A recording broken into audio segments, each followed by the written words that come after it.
yavun çivileri, bahçada var tükeri,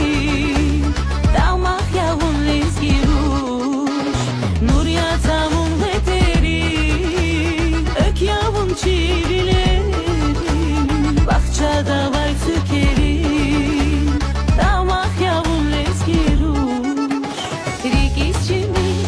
ya lezgi ruş, giyer biliz taya var kuş, hara kurdas jezvavun kuş, can lezgi ruş,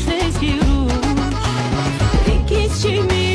ya lezgi ruş, giyer biliz taya var kuş, hara kurdas jezvavun kuş, can lezgi ruş, can lezgi ruş,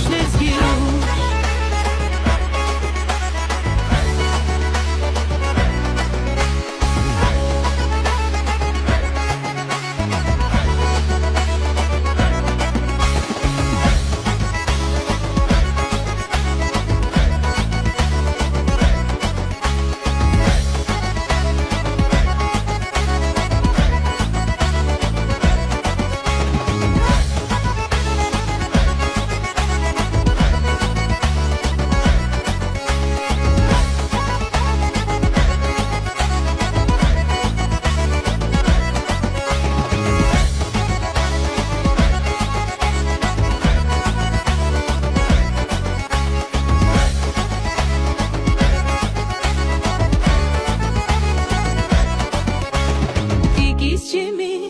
ya lezgi